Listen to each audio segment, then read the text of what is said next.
Una versión establecida por María Elena Walsh. ¿Se acuerdan de que vivos son los ejecutivos? O sea, es un desastre la versión, es un desastre, se pone ya directamente. Y en tren de investigar, también apareció que en la de... Este es uno de los primeros seminarios de Lacan que aparecen en español, fuera de todo orden cronológico, como publica Miller, que a esta altura me imagino que ya debe haber dejado de publicar, no publicará más los seminarios, cosa que es mejor, porque por lo menos uno sabe que tiene que conseguirse otro tipo de herramientas. En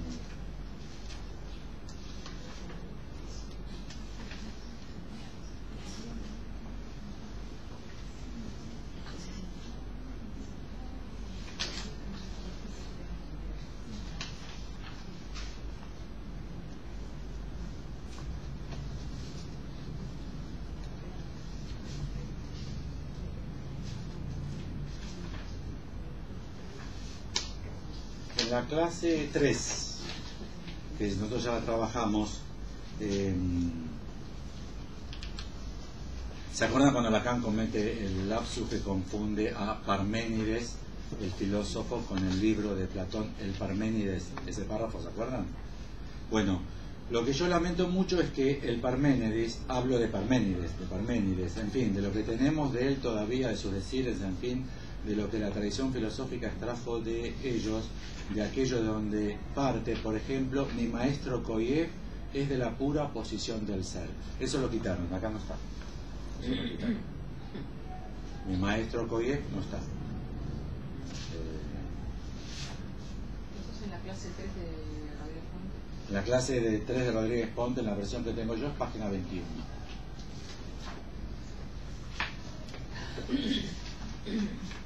O sea, en la 2 de Paidós. En la 2 de Paidós, a Jacobson.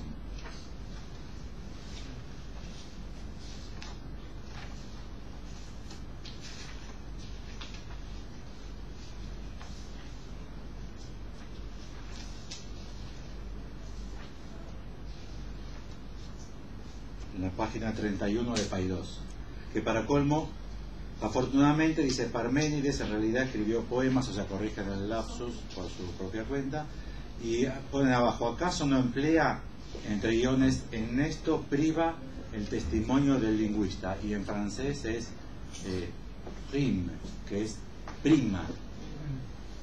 Es un desastre, es una porquería. Yo creo que si uno quiere prender fuego para hacer el asado, con esto no enciende. No lo usa de diario, no creo que encienda. No sirve para nada. ¿Se acuerdan de lo de la sartén, no? Son esas cosas que, para colmo, que te quedan. Cuando vos lees el mango de la sartén, eso te queda. O sea, son problemas que quedan instalados muy firmemente. La presentación de hoy surge porque yo me encontré con este libro. Es un libro de filosofía de Amos Rorty. La autora es Judith Butler. El libro es Sujetos del Deseo. Subtítulo: Reflexiones hegelianas en la Francia del siglo XX. Tiene unas primeras 100 páginas sobre la fenomenología del espíritu de Hegel, que ella presenta con muchas precauciones, muchas dudas, porque no se presenta como una profunda estudiosa de Hegel, e incluso arranca el capítulo estableciendo con claridad que Hegel es un autor que utiliza los términos e incluso el alemán de tal manera que no admite una lectura directa. Hace falta inexorablemente hacer una profunda interpretación. Es interesante si lo revisan, lo que está en la página 29 y 30 de la introducción, porque creo que es plenamente articulable al problema de Lacan. Que hay autores que tienen una modalidad de escritura, porque eso acota el problema de por qué Lacan escribió así. Porque la pregunta de por qué Lacan escribió así se cree que es una pregunta sobre Lacan. Y hay un montón de autores que presentan la misma dificultad, que es que no admiten una lectura lisa y llana. con lectura lisa y llana me refiero, por ejemplo, a Freud. Uno lee a Freud y no siente ningún obstáculo que le proponga la letra freudiana. Hay libros de Freud, artículos de Freud más difíciles que otros. Uno tiene la sensación de que lo tengo que volver a leer porque me confundo un poco, como es tal cosa y tal cosa en Freud, pero uno no tiene problemas con la forma de escritura. Y, por ejemplo, es interesante tener en cuenta que Lacan no escribió libros, pero Freud tampoco escribió libros. Los 23 tomos de Amor Orto no son de libros, salvo la interpretación de los sueños. No hay libros escritos por Freud, así que no ese es el problema. Digo, que la enseñanza de Lacan esté tan fuertemente armada bajo el formato seminarios. Bueno, de lo que dice Judith Butler y de la fenomenología de Hegel no les voy a decir nada, no estoy capacitado para decir nada. No leería uno a Judith Butler para introducirse a la fenomenología del espíritu igualmente. Lo que sí es, tiene un capítulo de Lacan, porque trabaja todos los autores que, impactados por cierto modo de la fenomenología del espíritu y del concepto de deseo de Hegel, produjeron toda una conmoción en la intelectualidad de Francia del siglo XX, de los últimos 60 años del siglo XX, y entonces hay un capítulo completo sobre Lacan, que tampoco lo recomiendo porque es francamente malo. El capítulo sobre Lacan, se nota que lee comentaristas de Lacan. Y es claro, para una autora así, no va a abocarse a los 2 metros de biblioteca que explica Lacan con todas las dificultades que explica. Leyó algunas pocas cosas, saca algunas ideas, pero no es más que el lacanismo lo que pone. Por ejemplo, en todo lo que dice de Lacan, que lo presenta a Lacan, no dice nada de topología ni de matemática. ¿Qué es la diferencia de Lacan con todos los otros? O sea, acá hay 10 autores citados, y de Lacan hay un capítulo, y no pone en ese capítulo de Lacan la diferencia de Lacan con todos los otros. O sea, es el Lacan del lacanismo que le quita esa columna vertebral que es la topología y la matemática. Lo que sí es magnífico es el trabajo sobre Koyev y sobre Hippolyte. No sé si los conocen. A Hippolyte sí, porque Lacan dialoga con él en los primeros seminarios, en esa participación que Hippolyte tiene en el seminario de Lacan, en un lugar muy interesante para nosotros porque es donde se habla del inconsciente, de la pulsión de muerte de Freud, y tiene un diálogo muy de dos intelectuales importantes que se pregunta por el estatuto de esos conceptos freudianos, e incluso las diferencias entre Hippolyte y Lacan son muy significativas. Koyev, Alexandre Koyev, un personaje increíble, ruso, que se fue a vivir a Francia y vivió mucho en Alemania. El dato más pintoresco de él es que se dejó la filosofía y pasó a ser funcionario político a full, completo, total, salvo un pequeño tiempito donde se dedicó a algunos temas filosóficos, que justo en ese momento, frente a esos temas filosóficos, Lacan se volvió a encontrar con él. Hay un chisme que Lacan le robó las notas, que Lacan tenía las notas, es seguro, porque Lacan dice que él le dio las notas a otro, pero el chisme es que se las robó. Hay muchísimas anécdotas de Lacan robando.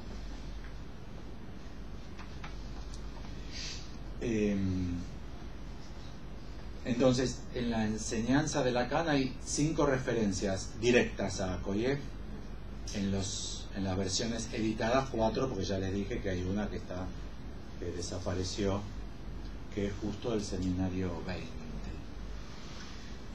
Las primeras son muy tempranas, son de Acerca de la causalidad psíquica y del seminario 3, clase 2. Las últimas son 3 importantísimas, una a partir del seminario 17. Queda claro por qué, a mí recién ahora queda claro por qué 15 años después en los seminarios de Lacan reaparece Koyev, siendo que el sujeto del deseo, el reconocimiento del deseo, el deseo de reconocimiento, si bien están hasta el seminario 12-13, la época fuerte de elaboración de Lacan en torno a esos temas es el seminario 5. Y es en el seminario 17 porque obviamente, lo voy a ir introduciendo parcialmente en la reunión de hoy, donde Koyev deja una marca inalterable en la filosofía y especialmente en la filosofía francesa del siglo XX, es en el estudio que hace Koyev de la dialéctica del amo y del esclavo en Hegel. Entonces cuando aparece el discurso del amo, obviamente reaparece en Lacan su vínculo a Koyev. Para que tengan medida del alcance que le da Lacan a su relación a Koyev, lo llama mi maestro. Quizás ustedes conozcan que Clérambault lo llama mi maestro, a Clérambault lo llama mi maestro en psiquiatría. Y eso aparece en los escritos anteriores al seminario 1. Suele ser bastante citado. Los lacanianos suelen hablar mucho. Yo hago como Clarín o como Cristina. Exactamente hago como ellos. Si fuese Clarín, me fijo muy bien qué dice Cristina. Incluso si me critica o incluso si me alaba. Porque me marca el sistema de diferencias mínimo. Y respecto del otro lado, lo mismo. Siempre me pregunto mucho por qué los lacanianos uniformemente hacen alguna cosa, destacan un término y reprimen otro, porque hay términos de Lacan que no aparecen nunca. Hay neologismos de Lacan que son súper famosos en el lacanismo, y hay neologismos de Lacan que nadie los toma, de seminarios muy trabajados por lacanianos. Ahí uno obtiene pistas del sistema teórico que mantienen, porque el sistema teórico que mantienen indica qué términos deben ser tomados y qué términos no pueden ser admitidos. Aparece entonces en el seminario 20 como mi maestro a Koyev. Koyev lo llama mi maestro en Hegel.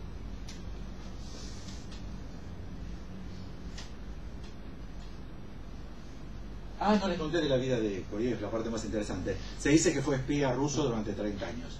Que todo ese periodo que él actuó en la política más alta de Naciones Unidas representando a Francia fue espía soviético. Un personaje mal, total, personaje total. Todo el mundo destaca. E inclusive me enteré por esta... Yo tuve un periodo de estudiar muchísimo Koyev. Pero, bueno, en los últimos 15, 20 años de mis estudios había quedado relegado. Y es de Koyev de quien Lacan toma el modo seminario. Es de Koyev de quien Lacan toma el modo de transmisión que es seminario. E inclusive el modo de comentario que Koyev hace sobre Hegel. También hay, pero es chimento como siempre, en el libro de la Rudinesco sobre Lacan, páginas 153 y subsiguientes, hay 4 o 5 páginas sobre Koyev, y también hay 3 o 4 sobre Hippolyte. Van en tándem Koyev e Hippolyte, como formadores del pensamiento de Lacan y como filósofos y epistemólogos fuertemente asociados entre sí. De hecho, Koyev le deja la cátedra a Koyev. Son un grupo. Y si ustedes leen los alumnos de Koyev en el seminario, son todos los que después fueron primeras espadas de la intelectualidad francesa, en filosofía, en ciencias humanas, en general, todos fueron discípulos de Koyev. O sea, Koyev produjo una explosión de pensamiento en el mundo intelectual francés, años 1935, 1934, 1937, 4 seminarios. Y también Lacan lo destaca a Koyev en L'Étourdi, con lo cual uno se da cuenta que no se puede decir. Vieron que vamos a hacer un test match. A ver si lo que yo digo de los lacanianos se verifica. Porque los considero a ustedes producto de los lacanianos. Al no ser ustedes primera generación de lacanianos, si fuesen primera generación de lacanianos tendrían que tener entre 70 y 75. Y hay algunos bastante deteriorados, pero 75 no parece que tuviesen ninguno. Así que son seguramente segunda como yo, o más bien tercera o cuarta generación de lacanianos. O sea, entiende lo que es primera, segunda, ¿no? Segunda generación son los alumnos de los que primero enseñaron Lacan acá.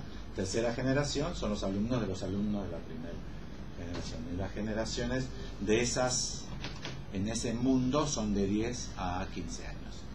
Las generaciones de tener hijos son de 25 a 47 años ahora.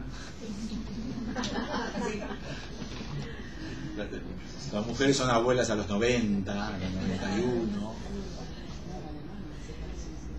Pero en el mundo intelectual cada 10, 15 años se considera una generación. Con lo cual observen ustedes que Koyev aparece muy marcadamente en el seminario 20, estudiaremos por qué, y en Letourdi, también en el seminario 17. En el seminario 20 aparece 2 veces en la edición de Ricardo Rodríguez Ponte y de Stafferla. Para los que no conozcan, Stafferla es un sitio de internet en la cual van a tener la posibilidad de bajarse todos los seminarios de Lacan en formato Word o formato PDF gratis, haciendo clic en una sección de esta página que se llama Patou Lacan. Si quieren en Google directamente escriben Patou Lacan, van directamente, hacen clic y se bajan los 27 seminarios de Lacan. Realmente se podría decir en función de esto, completos. Esto no es ni... ¿eh? No, perdón. No. En la École Lacanienne, en Patou Lacan, tienen todo lo que son conferencias, pequeños escritos, no los seminarios. Perdón. Bueno. En el test match que quiero hacer es que cuando ustedes comienzan vuestros estudios de Lacan, si lo hacen no leyendo a Lacan, que no se suele hacer así, la gente no empieza a estudiar Lacan leyendo a Lacan. No es así, no tengo estudiado el problema de por qué, pero habitualmente se comienza con algún maestro. O directamente en la facultad, si fueron a la facultad de psicología, por ejemplo.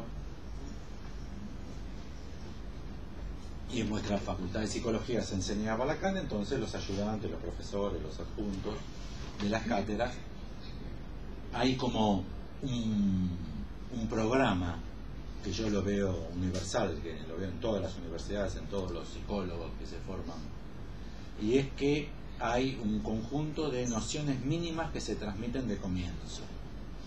Se lo transmite con valor de evidencia de lo experimentado y comprobado, son en realidad axiomas. Y no es un defecto que sea axiomas, salvo que no se dice que son axiomas, ya que toda disciplina comienza con un conjunto mínimo de una base axiomática.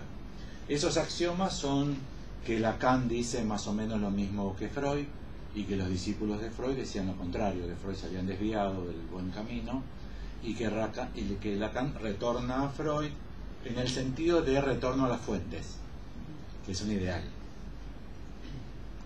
En general es un ideal religioso o político, volver a Marx, volver a Trotsky, o volver a Cristo. Nunca científico. En la ciencia jamás se proponen ir para atrás, siempre se va para adelante, la tarea científica, salvo los que enseñan ciencia en el primario o en el secundario, pero ellos no son científicos, son profesores de física, de matemáticas. En ese programa mínimo, entonces, lo primero que se dice es que Lacan dijo lo mismo que Freud, que comenzó a enseñar porque los discípulos de Freud se habían desviado de la buena senda. Interesante ahí es observar que nunca explican por qué. ¿Por qué se desviaron? ¿Eran buenos judíos casi todos? Se habían analizado hasta el orto 30 años, practicaban análisis, tenían miles y miles y miles de pacientes. ¿Por qué se desviaron? Si hacen todo lo que los psicoanalistas lacanianos dicen que hay que hacer. O sea, pasaron por la experiencia, se analizaron, analizan. ¿Por qué se desviaron? Es un misterio, si no. Hay Y entre los 4 o 5 valores axiomáticos que se transmiten, el segundo suele ser el goce, con 3 propiedades, que es mortífero. Nadie dice goce vivífero. Ningún lacaniano se animó a decir goce vivífero o goce vital. Ahí salta la pulsión de vida. Cuando tienen una paciente con cáncer, que el médico le dice 6 meses y la paciente dura 3 años, dicen una pulsión de vida. Pero no dicen un goce de vida, porque goce quedó anotado como mortífero, una propiedad del goce. Carnal, que viene del cuerpo, el goce viene del cuerpo, e inefable. Esto se enseña en las primeras clases. Y lo otro que se enseña, que a mí siempre me llamó muchísimo la atención, encontrarlo en tantas ciudades, en tantas universidades, en tantas sociedades de analistas distintos, es que el deseo, y ahí viene una frase negativa, el deseo no es de reconocimiento. Es parte del axioma lacaniano. ¿No se lo dijeron? ¿Sí? Ahí le dice que sí. ¿Sí? Habitualmente dicen que en la primera etapa de la enseñanza el deseo que va a ligar al reconocimiento vía Hegel, Koyev, pero luego la carta del deseo, ¿no? Sí, y el deseo no es de reconocimiento. Bueno, ¿y qué citan para eso? Ese seminario famoso que se llama Último Lacan. Hay un seminario que dio Lacan que se llama Último Lacan, que no se publicó ni se consigue, pues el último Lacan dice, ¿pero dónde dice eso? ¿Dónde Lacan dice que el deseo no es de reconocimiento? O sea, ahí, de vuelta, nunca dice que es... Yo ya les presenté mi investigación. Lacan nunca dice que el goce sea mortífero, jamás dice que sea originado en la carne, en el cuerpo biológico, y jamás dice que sea inefable, jamás. Aunque los psicoanalistas lacanianos son los núcleos más fuertes de lo que entienden que es psicoanálisis lacaniano. Y también les advierto, porque lo estuve buscando mucho todos estos días a partir del libro de Judith Butler. De hecho, no puedo entender cómo escribí el Big Bang del lenguaje y del otro sin retomar Koyev. No puedo creer. Es como que tiene un agujero central. No mi formación, porque yo llegué a escribir ese artículo de revista porque cuento con Koyev. Pero cómo uno queda tomado por el sentido común psicoanalítico y lo que cae, a pesar de uno, cae igual. Es tremendo. Es tremendo.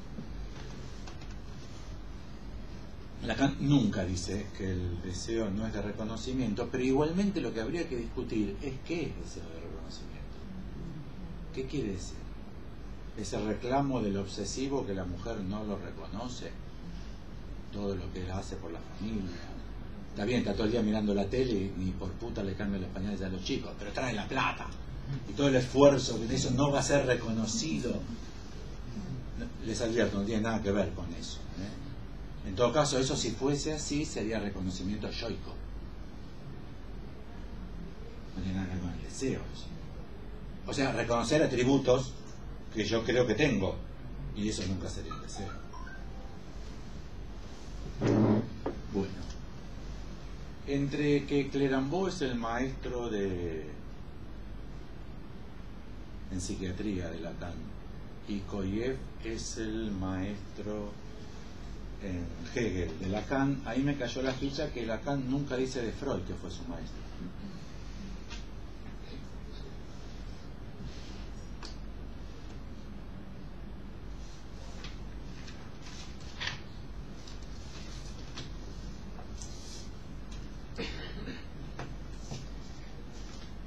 En sentido estricto, el problema del deseo de reconocimiento participa de lo que podría ser considerado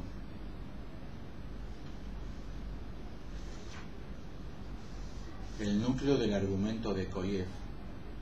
Con Koyev hay de vuelta el mismo problema que con cualquier lectura que se haga de Lacan, y es que cuando se establece una lectura, lo que queda por cuenta de quien lee esa lectura es, pero esta lectura, ¿es Lacan o es de lo que quien comenta a Lacan encuentra en Lacan, crea en Lacan, articula en Lacan? Con Hegel igual. El consenso de los filósofos es que el comentario de Koyev sobre la fenomenología del espíritu de Hegel, y en especial del 4º capítulo, porque Koyev se detiene y hace hincapié en el cuarto capítulo de la fenomenología. No les recomiendo la fenomenología, no sé si alguno de ustedes probó. Yo me pasé de la primera página jamás. Tremendo. En la edición que yo, para colmo, es un alemán tremendo, que todos los tipos que lo traducen se persignan 3 veces antes de comenzar cada página. Es de terror. De hecho, no queda muy claro qué quiere decir fenomenología y no queda muy claro qué quiere decir espíritu en Hegel. Algo parecido, si ya tienen entrenamiento de lectura, que no queda tan claro qué quiere decir arqueología para Foucault. ¿Qué quiere decir arqueología para Foucault? Se pueden escribir tratados de lo que quiere decir, porque de hecho ni siquiera Foucault, cuando lo define explícitamente, siquiera lo define 2 veces de la misma manera. Es súper complejo, es un problema súper complejo. Solamente se le achaca responsabilidad y deficiencia a Lacan por esos problemas. Nadie dice de Hegel, ¿qué le habrá pasado a Hegel que escribió tan confusamente? No es una pregunta a la gente, es sobre Lacan. Pero me parece que porque Lacan es leído en el molde de Freud, es leído en el molde de Anna Freud, es leído en el molde de Melanie Klein, o sea, de la tradición psicoanalítica, y en la tradición psicoanalítica los textos se entienden. Son textos siempre que se entienden. El capítulo 4, en la traducción que yo tengo de la fenomenología del espíritu, se llama Autonomía y dependencia de la autoconciencia, dominio y servidumbre, o sea, amo y esclavo.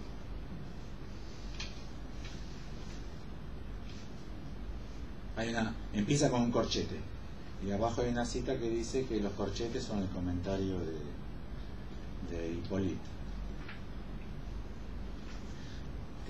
Antes de comentar el primer párrafo de Hegel, hay 17 páginas de introducción de Hipólito, antes de empezar a comentar. O sea, se nota que es mucho de Koyev, de Hipólito, dije, de Koyev. Les recomiendo estas primeras 17 páginas del libro La dialéctica del amo y del esclavo en Hegel, que es las notas tomadas de ese seminario de Koyev. No conocí otra edición que esta, que es muy vieja, del 80 y algo. No busque en Mercado Libre si se consigue. Si se consigue, cómprenlo. Si no se consigue y alguno quiere, puedo traer para la próxima fotocopias de estas 17 páginas, porque quizás sean una herramienta crucial para entender el valor que le da Lacan al concepto de deseo.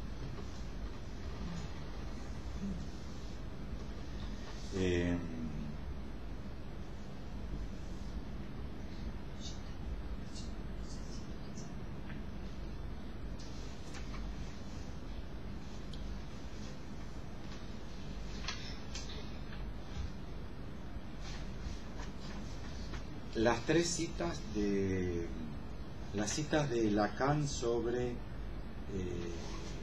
Koyev en el seminario 20. La de la clase 3, que es clase 2 de la edición oficial, página 21. Lo que yo lamento mucho es que el Parménides, puntos suspensivos, hablo de Parménides, en fin, de lo que tenemos de él todavía, de sus decires, en fin, de lo que la tradición filosófica extrajo de ellos, de aquello de donde parte, por ejemplo, mi maestro Koyev, es de la pura posición del ser. Felizmente, Parménides ha escrito en realidad poemas. Hay un problema con la palabra posición, que lamento que Rodríguez Ponte no lo haya advertido, porque en español tiene una acepción y en francés tiene otra. La desgracia es que utilizamos en francés y en español la misma palabra, con lo cual se puede creer que se traduce muy bien posición en francés, pero posición en español, porque tenemos de nuestra posición de sujetos somos siempre responsables. Ahí está grave el problema, porque posición en francés es planteo, no la posición el libro está posicionado en el ángulo derecho hacia abajo. Para nosotros posición es esto, ¿qué posición tiene? En francés es planteo. Lacan dice que de nuestra forma de plantear al sujeto somos nosotros responsables, los psicoanalistas, de cómo planteamos al sujeto. El psicoanálisis lacaniano es leído que somos responsables de nuestras propias vidas y de nuestro goce. De nuestra posición en la vida, si nos rompen el culo, no hay que dejar de quejarse, pues somos responsables. Podrías hacer otra cosa. Y siempre cuando uno se apura y le dice que otra cosa, bueno, en el fondo podrías matarte. Siempre es así. Siempre el suicidio es la carta última que se juega para el problema de, pero ¿cómo yo podría escapar de lo que pasó en mi casa con mi madre y mi padre, que me explotaban sexualmente? Bueno, podrías haberte matado. Con lo cual, observen ustedes que está Parménides, no el Parménides, que es una proeza intelectual para Lacan de Platón, sino Parménides, el filósofo, aquel que tuvo una dupla con Heráclito, muy destacada por Lacan y polarizada por Lacan en este mismo seminario, donde Lacan dice: Parménides se equivoca, Heráclito está en lo cierto. ¿Y cuál es la polémica? La polémica es que para Parménides el ser es, eso dice el poema, el poema dice así, el poema dice mucho más que el áuriga con los caballos, el carro, etcétera, etcétera. Está en internet el poema de Parménides. Es la época bisagra de la filosofía griega. Siempre se corta en Sócrates, vieron que son presocráticos y postsocráticos con Sócrates. Para muchos es Heráclito, Parménides, donde se produce la bisagra. Entonces, para Parménides el ser es, el no ser no es, y agrega la frase clave: y por esa vía no deberías ir. No hay que seguir la vía del no ser. Heráclito es más famoso, pero como siempre es famoso como Newton y la manzana. O Arquímedes era el de la bañadera.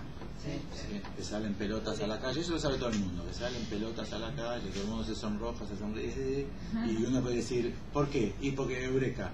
¿Y Eureka de qué? Ah, no sé. ¿Y por qué se le cayó la manzana a Newton en la cabeza? Heráclito es más conocido, pero pésimo, porque se dice que Heráclito dijo que se entra al mismo río 2 veces. Esa es una pavada. Lo que Heráclito dijo es: se entra y no se entra al mismo río 2 veces.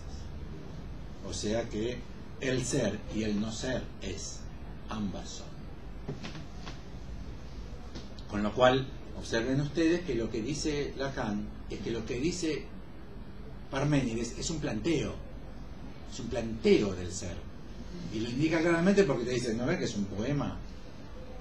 Es un planteo sobre el ser.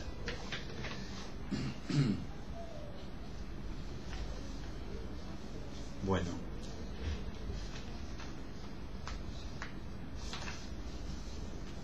Acá viene la cita de María Elena Walsh, página 5 entonces de la clase 11 del martes 8 de mayo del 73. Ahí dice así: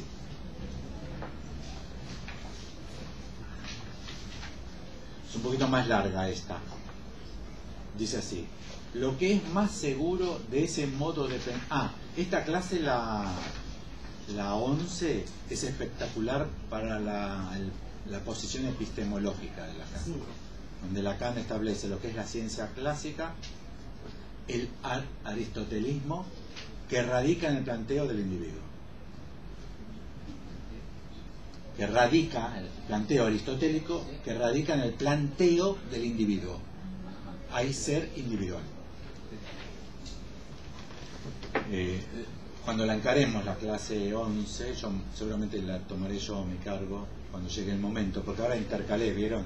Pero es porque me cayó este libro y se me armó una temática que está enraizada en el seminario 20, entonces dije, bueno, comentémosla en el plan de trabajo del seminario 20. Porque es profundamente epistemológica esta clase. No porque Lacan siga con la epistemología del siglo XX en Occidente, sino porque refiere a la cuestión de en qué radica el saber de la ciencia. Entonces Lacan dice, página 5, lo que es más seguro de ese modo de pensar de la ciencia tradicional es lo que se llama su clasicismo. El reino aristotélico de la clase, es decir, del género y de la especie, dicho de otro modo, del individuo, La clase es los hombres y las mujeres.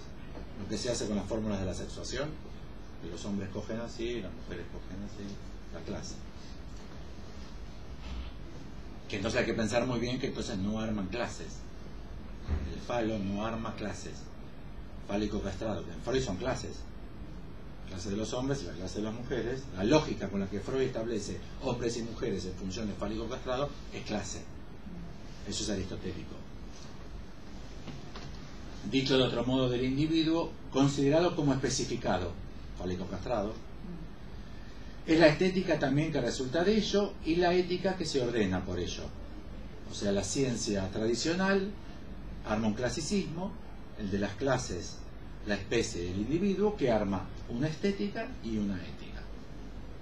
Alfredo, página 5 estás hablando. Página 5 de la clase 11 en PDF de Ricardo Rodríguez Ponte, porque algunos la bajaron y no coincide la página.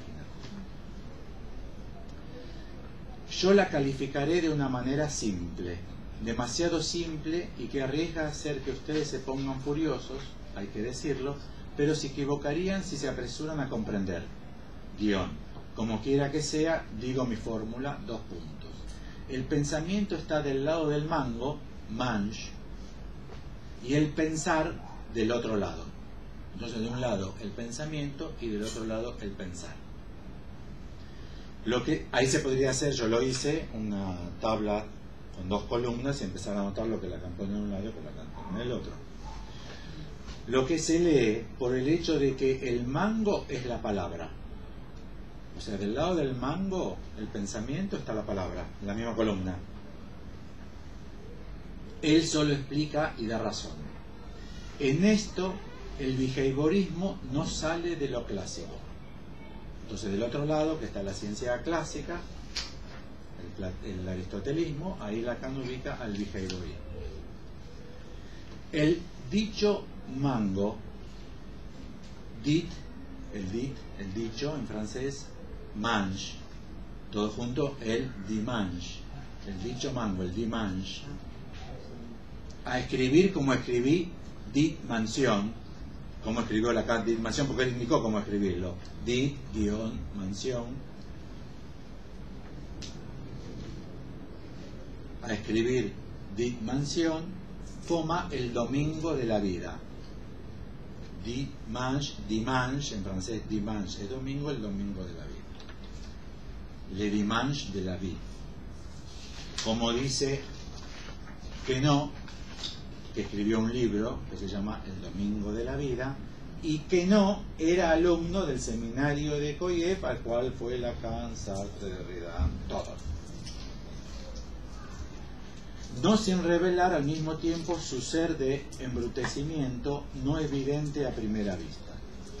Pero lo que pone de relieve con ello es que ese domingo ha sido leído y aprobado por alguien que en la historia del pensamiento sabía lo suyo, concretamente Koyev, quien aplaudió ese, en itálica con mayúscula, Domingo de la Vida, que es un libro, lo leyó efectivamente, la historia dice que se lo dio Queneau a Koyev, Koyev lo leyó y lo aprobó, me pareció macanudo, reconociendo en él nada menos que el saber absoluto tal como nos es prometido por Hegel. Y, bueno,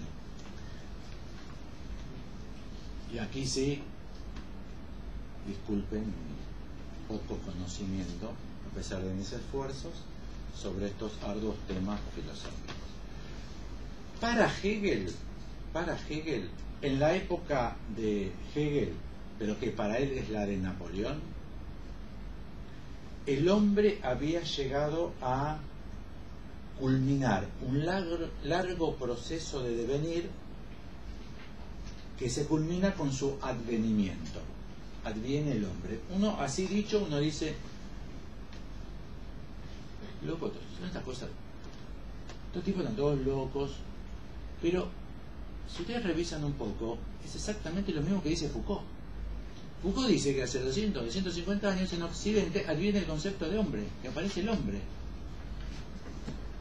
Y Foucault no lo toma de Hegel, pero ahí hay ideas fuertes. Y que, habiendo advenido el hombre, la dialéctica del proceso la dialéctica del proceso ha llegado a su fin. Ese llegar a su fin es el domingo, como la tarea de Dios, ¿no? Que Dios finalmente descansó. ¿Por qué? ¿Por qué Dios descansó? Porque ya el lunes es repetitivo, ya empieza una historia repetitiva. Y de hecho es así. De hecho es así. Seguimos desde aquellas remotas épocas, 700 a.C., donde se afirma que el sábado Dios descansó, para el cristianismo es domingo. Es notable esa idea, ¿no? Que un ser omnipotente tenga que descansar un día. Esto no se entiende. ¿Cómo va a tener que descansar un tipo que se cansó? Pero si ustedes observan, la semana sigue teniendo para nosotros un régimen importantísimo. No me refiero solo a los test de inteligencia que se miden en semanas. Ya descubrimos que los yanquis medían en semanas, entonces toda la izquierda argentina hizo la revolución tremenda cuando decía el test de inteligencia de Binet con la pregunta de cuántas semanas tiene el año le da mejor a los yanquis que a los argentinos, porque los yanquis cobran por semana. Entonces, para saber cuánto ganan por año tienen que multiplicar por 54. Nosotros no sabemos.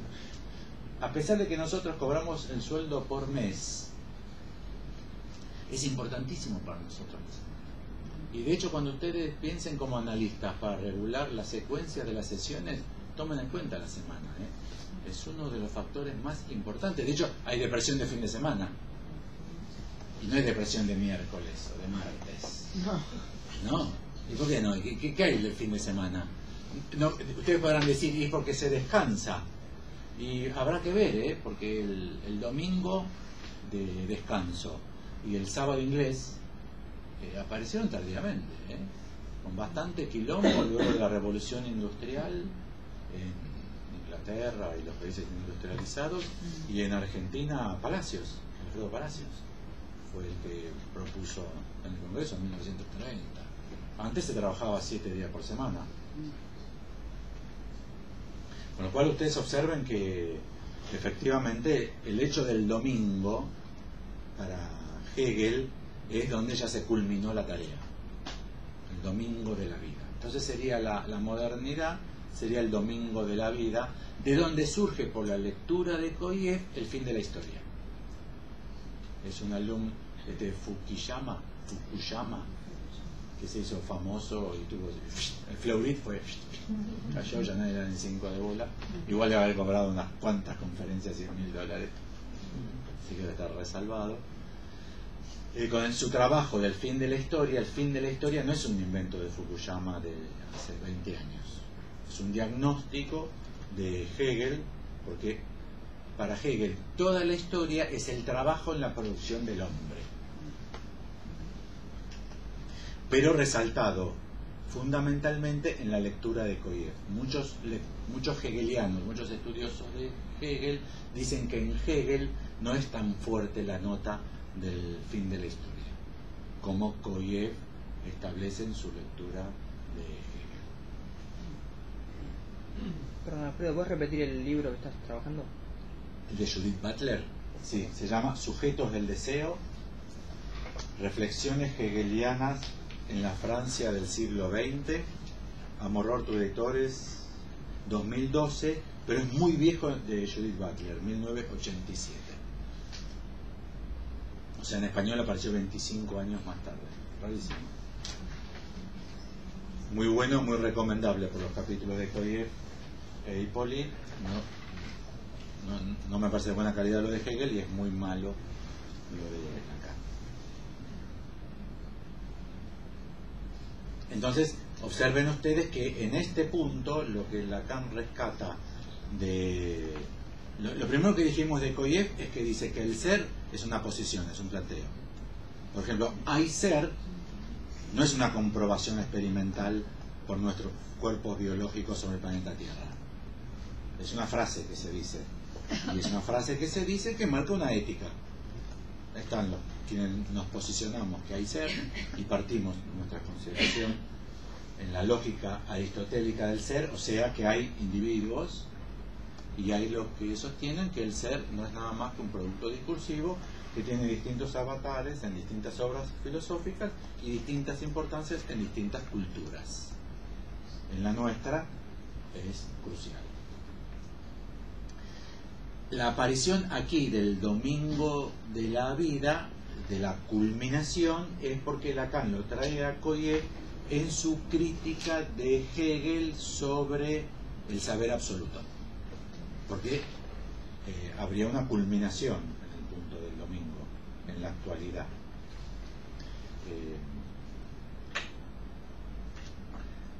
Hegel dice, viéndolo pasar a Napoleón con sus tropas, creo que en Jena mismo lo ve, que atraviesa Napoleón con sus tropas, él dice, he ahí que verifico, que compruebo que se ha llegado a su punto culminante.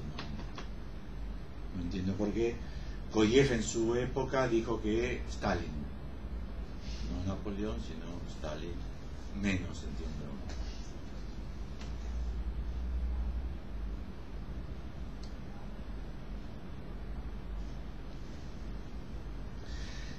Y hay, acá viene el tema importante, y por eso me parece que Lacan es tan difícil de leer, una indicación indirecta a la influencia de Hegel a través de Koyev, podríamos decir, la filosofía de Koyev en el planteo de de por qué el deseo es deseo de reconocimiento y por qué para Lacan el deseo es una instancia central de los conceptos psicoanalíticos, siendo que para Freud no.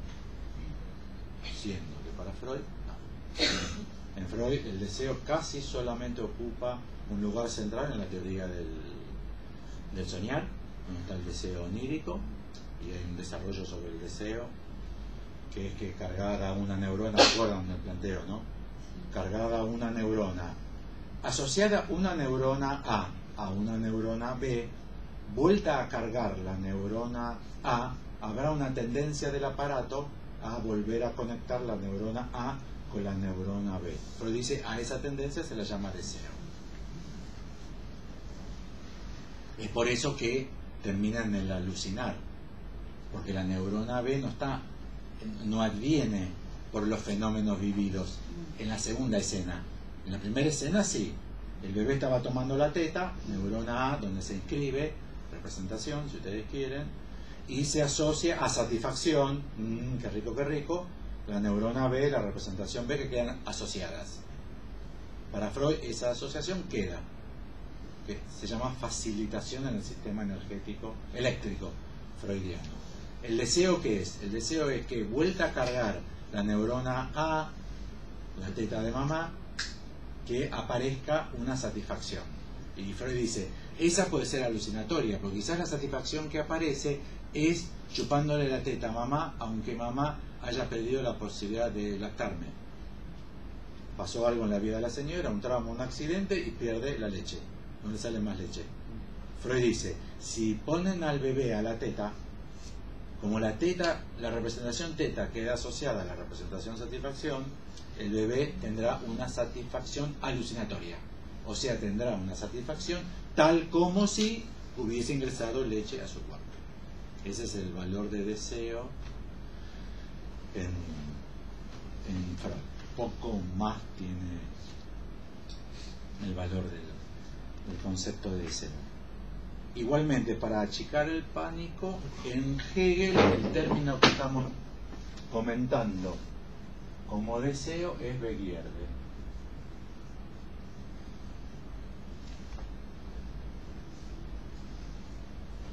Bueno.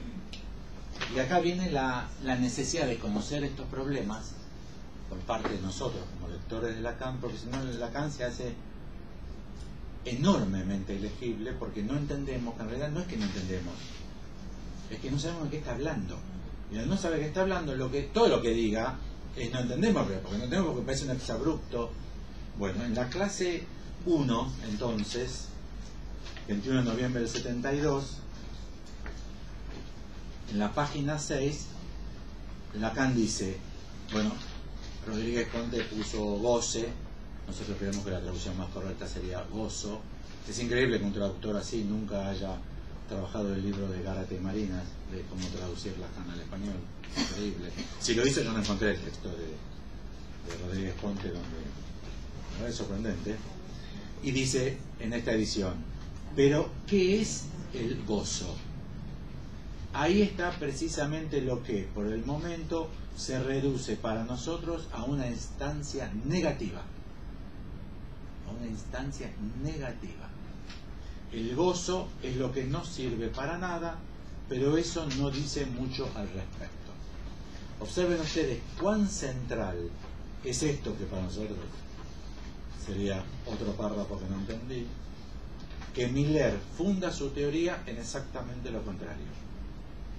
Curso del miércoles 6 de mayo del 2009 de una página que se llama Jacqueline Miller Online, y es una clase, no sé si la segunda o la tercera, del curso de Jacqueline Miller, Cosas de finura en psicoanálisis. Cosas de finura. Finura es la posición de Miller de reemplazo del concepto. Este año he dado a mis palabras el título Cosas de finura, que he tomado de Pascal, para señalar mi fatiga del concepto. Se hinchó las pelotas. Vale más en la práctica que el concepto de Fayet. Esa es la posición teórica. 2 párrafos más adelante, yo corté la cita hasta donde me interesaba, 2 párrafos más adelante, concluí la última vez evocando, pero esa clase no la consigo. La clase anterior, el 6 de mayo del 2009, en internet no la consigo. Porque ahí dice, se cita a sí mismo, concluí la última vez evocando una nueva alianza con el goce imposible de negativizar. Y sin embargo Lacan en el seminario 20 dice que es negativo. Y negativo a imposible negativizar, me parece que marca claramente las posiciones opuestas en torno al gozo entre Lacan y Jacqueline Miller. Pero en este caso, ¿de qué se trata? Imposible de negativizar. Y acá es donde viene Koyev a full. También muy destacado de Koyev, y según los comentaristas no tan destacado en Hegel mismo, se trata de lo que se describe como antropogénesis, o sea, de la creación o producción del hombre. En el capítulo 4 de la fenomenología hay algo así como el mito antropogenético de Hegel, pero yo siempre que diga de Hegel, ustedes ya saben ahora que no soy capaz de validar cuánto es de Hegel de esto o cuánto es todo de Koyev. Sí, Leila. Ibas a decir que eran 3 citas en el seminario. Bueno, acá está. Sí, son 3. En esta última, ¿dónde está? En que es una instancia negativa. Ah, en eso. Claro, como nosotros no sabemos. No hace referencia, digo directamente a. Es directo, es Koyev. Okay. Lo que pasa es que como uno no sabe. Claro. Mi papá decía: el que no sabe es como el que no ve. Y dice: sí, ¿no lo ves? No entenderás ni siquiera de qué está hablando, qué está diciendo, qué polémica está en danza. Pero ustedes podrán decir, bueno, igualmente, Alfredo, te fuiste un poquito al carajo porque no dice nada de Koyev. Pero justo el seminario donde retorna Koyev, donde está citado 2 veces Koyev en el seminario explícitamente, y reaparece en Leturdi, que es el escrito de ese mismo año. O sea, hay pistas suficientes para creer que, al menos como hipótesis de trabajo, es importante. Y aparte seguro que es importante porque si Menem lo pone al revés, cuando Menem la pone al revés, es crucial, no es joda. Uno se ríe de Menem, se lo imagina con el poncho. ¿Se acuerdan? Cuando hizo la campaña que tenía pintadas en banda las patillas, ¿se acuerdan? Esa que está marrón, blanco, marrón, como el Chacho Peñalosa, que andaba con el poncho. Después se puso una camiseta profesional de básquet. Él mide 1,61 m y los jugadores de básquet 2,15 m. La axila le llegaba a la rodilla. Después cambió un poco el look, digo. Pero lo que un tipo como Miller hace con la enseñanza de Lacan es crucial. Es crucial porque marca todos los hitos para convertirlo en lo contrario. Y no se puede avanzar, sino. Eso también indica que la negatividad es un concepto fundamental y la negatividad es un concepto Hegel-Koyev. ¿Qué quiere decir? Las primeras 17 páginas de la dialéctica del amo y del esclavo en Hegel son clarísimas.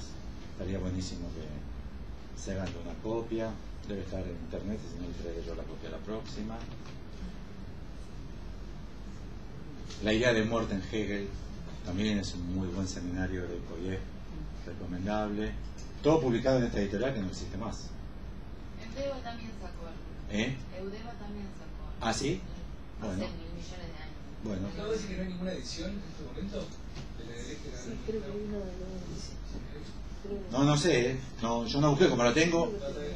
No preparé esta conferencia con tanto cuidado porque yo habitualmente chequeo eso, a ver si existe el libro, si no existe el libro. Bueno, el mito de la antropogénesis, con lo cual, primera idea fundamental. Pero primero, Sí. ¿qué libro es ese otro que nombraste? La dialéctica del amo y del esclavo en Hegel. Otro es la idea de la muerte en Hegel, no es ese que vamos a comentar hoy. Hoy vamos a comentar la dialéctica del amo y del esclavo en Hegel. Editorial La Pléyade, Alexandre Koyev.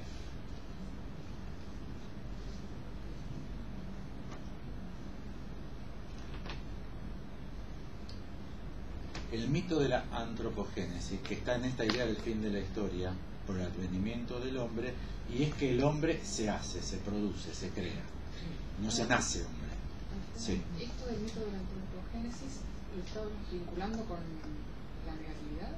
Me perdí como un pasaje, no sé. En el mito se construye a partir de un concepto fundamental que es la negatividad. Le voy a contar el cuento, voy a hacer como contar el cuentito del mito, ya que tiene estructura de mito. Mito antropogenético. Como, así se puede decir bien, como de un animal sale un hombre. Para Hegel, tanto para el animal como para el hombre, el deseo es lo que lo torna inquieto. Y Hegel incluye en deseo hambre, sed, lo que nosotros llamaríamos coloquialmente ganas. Ganas de comer, ganas de beber, ganas de coger, lo que torna inquieto. Con lo cual, en este sentido, hay deseo en los animales. Y el deseo que torna inquieto al animal o al hombre tiene la virtud de ser transformador del mundo. La pera que se come el animal se transforma en alimento para él y quedará un deyecto como resultado. Pero en tanto que pera, ya no está más. Quiere decir que el deseo genera un movimiento, y ese movimiento, el movimiento del deseo en los animales, es transformador del mundo. Pero lo que dice Hegel es que esa transformación del mundo sigue siendo mundana. O sea, ese objeto del mundo, alimento, no, un cacho de carne que se come el lobo y que pasa a ser alimento para el lobo y eyecto por el saldo, todo eso para Hegel no sale de lo mundano. Quiere decir que el acto del deseo en el animal no transforma el mundo, deja al mundo tal cual está. Ahí hay una polémica muy fuerte con Hegel porque parecería que Hegel estuviese diciendo que no hay cambio en el mundo. ¿Entienden? Y evidentemente hay cambio en el mundo animal, digo. La evolución de las especies. ¿Entienden la idea, no? Pero para Hegel no hay cambio del mundo. Está en el mundo y esa transformación operada en el mundo no sale del registro de lo mundano. La pregunta de Hegel es cómo adviene un hombre. Y Hegel dice, un hombre no es nada mundano. No hay en el mundo hombres. Quiere decir que para que advenga un hombre hay que producir una transformación en el mundo que no produzca un resultado mundano. Dicen que los comentaristas que la lectura que Koyev hace de Hegel está fuertemente influenciada éramos pocos y parió mi abuela, por el joven Marx. No el Marx del Capital, sino el joven Marx. No podrá decir, déjame de hinchar la pelota, yo hago clínica. Bueno, pero nuestro intento hoy es leer a Lacan. Y ustedes saben que Lacan es partener de Marx en un montón de elaboraciones teóricas. Por ejemplo, en el plus de Gozar. Ni más ni menos que en el plus de Gozar, que es tomado el plus de valor, la plusvalía marxista. Así que también hay que tomar en cuenta Marx. ¿Y qué de Marx? El trabajo. Entonces, la diferencia entre hacia dónde nos dirigimos es al concepto de trabajo. Los animales hacen cosas en el mundo, los hombres trabajan. Y ya trabajo no es mundano. Mundano, natural. Una buena forma de decirlo a mi interés para acentuar lo dado. Lo dado. O sea, un hombre no es dado en la lógica de todos los autores que trabajan a partir del concepto de deseo de Hegel, pasando por Koyev, Hippolyte, Sartre, Lacan, Derrida, que no, muchos otros. La flor innata de la inteligencia francesa surge de ese seminario, ¿no? Tenían todos alrededor de 30, no tenía 32, 33.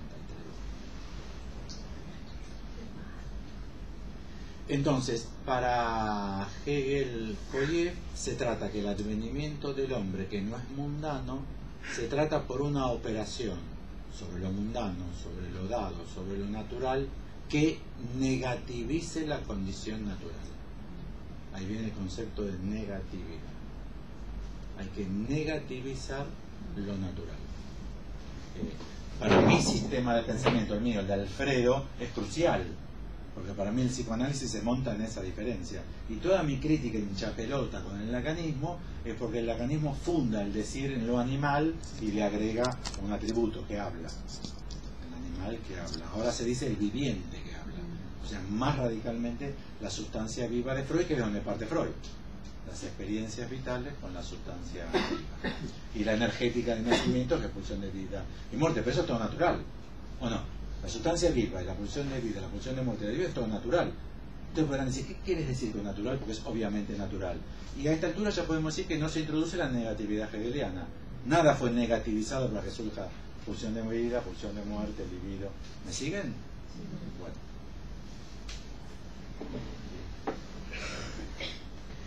Entonces, hay que introducir la negatividad, que quiere decir negar lo dado. Que en este campo de ideas lo dado es lo natural, para decirlo más modernamente, lo biológico, si ustedes quieren. Por ejemplo, coger no. Si un hombre se coge a una mujer, si una mujer se coge a un hombre, ahí no hay prueba de que esté negado lo natural, ya que los animales también lo hacen. Entonces, ¿entienden? No está comprobado la negación de lo natural, hay que escribirlo. Se trata de esto, en una escritura inventada por mí hoy para ustedes, lo dado, se trata de que haya una barra que explícitamente marque esta diferencia.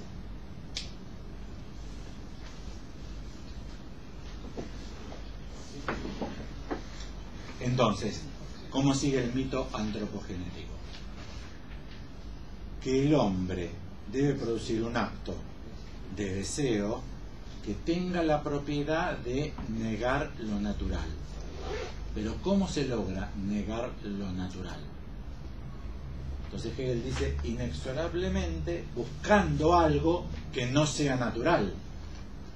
Porque los animales buscan lo que es natural para transformarlo.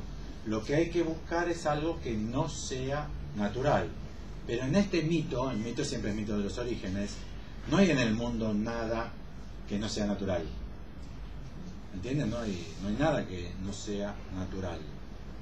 Entonces lo que dice este mito es que lo que sería no natural sería el hombre mismo. Con lo cual, lo que produciría un hombre sería un deseo que lo convierta en hombre. No deseo de comer, deseo de beber, deseo de cagar, deseo de coger, deseo de dormir, porque eso está en el mundo dado natural, uno puede encontrar ejemplos. Y si uno puede encontrar ejemplos en el mundo dado, no está ahí la diferencia. Tiene que aparecer una diferencia absoluta con todo lo dado. Y justamente la diferencia absoluta con todo lo dado es el hombre. El hombre es Hegel, no el hombre del psicoanálisis. El hombre del psicoanálisis es absolutamente mundano, con el agregado del malestar en la cultura. El hombre freudiano es totalmente natural, con el problema de que para satisfacerse tiene que pasar por los caminos de la cultura, la demora, la postergación, la vía indirecta, y entonces hay un malestar. Pero eso es mundano. Ahí habría como una investigación interesante para hacer. Freud, Hegel. ¿Lo tomó a Hegel? ¿No lo tomó a Hegel? ¿Lo cita? ¿No lo cita? Lo que pasa es que Freud quedó justamente del lado del filósofo enemigo de Hegel, que es Schopenhauer. Ahí se van armando coherencias discursivas muy fuertes, líneas discursivas muy fuertes, con lo cual el retorno de Lacan no puede ser ese Freud, ya que Lacan se ubica del lado de Hegel. Para ser hombre, el deseo es un deseo de ser hombre. Pero ¿en qué puede consistir el acto de deseo, del deseo de ser hombre, que no tiene que arribar a ningún objeto natural? Entonces Hegel dice, tiene que ir sobre otro hombre, que es lo único que sería no natural. Pero no hay otro hombre. ¿Entienden el problema? Me sigue que no estoy contando como si fuese un cuentito para niños. No hay todavía otro hombre. Entonces ahí se produce lo que sería en el mito el primer encuentro de dos deseos, que son deseos de reconocimiento. Ese es el deseo de reconocimiento. El deseo, el acto del deseo que anule la condición natural y que transforme lo mundano de tal manera que me convierta en hombre. Pero la única forma... Mariana. Lo que explicaste recién, porque dijiste, hay dos deseos. La única forma de que mi deseo de ser hombre sea conducente a su fin es que recaiga sobre algo no natural, porque cualquier operación sobre lo natural produce natural, aunque lo destruyas completamente. Agarrás un árbol y lo convertís todo en astillas. Las astillas es un objeto natural para Hegel. Entonces debe recaer en algo no natural, el deseo de convertirte en hombre. ¿Y qué sería eso no natural? Lo único que tenemos como no natural es hombre, con lo cual sería el encuentro con otro hombre. Pero no hay otro hombre, no hay hombres, porque estamos diciendo el mito que dé cuenta del origen del advenimiento del hombre. ¿Sí? ¿Estamos hasta aquí? Entonces se trata de encontrar a alguien que no será hombre todavía, pero que tenga el mismo deseo. ¿Se entiende? Eso es lo que arma la lucha a muerte por puro prestigio. Puro prestigio, en este caso, puro quiere decir nada. Y prestigio quiere decir nada natural. Uno podría decir, no, déjame de joder. El pavo real, ¿para qué carajo para la cola esa tremenda que tiene por prestigio? No. Es por el prestigio en la posición del grupo para cogerse una hembra. El pavo real son las hembras las que tienen, no sé. ¿Me entienden lo que Ese es el macho. Pero es para coger una hembra, o para liderar al grupo, o para cuidar a las crías, o para preservar el alimento, lo que fuese. Pero todo eso es natural. ¿Entienden? Con prestigio no se está buscando nada que sea en la lógica freudiana de narcisismo, sino algo que ya no es natural y que es a lo que te lleva el deseo de reconocimiento. El deseo de reconocimiento como hombre. Y deseo de reconocimiento como hombre no quiere decir valentía, honorabilidad, dignidad, sino no animal, que quiere decir nada natural. Sí, aire. Además, esto indica... En voz alta, si hay alguien siguiendo, te escucho.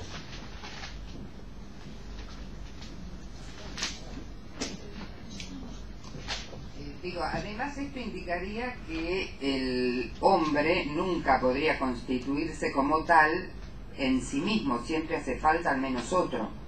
Digo, también como cuestión, ¿no? Sí, ya hemos llegado a ese punto. Sí.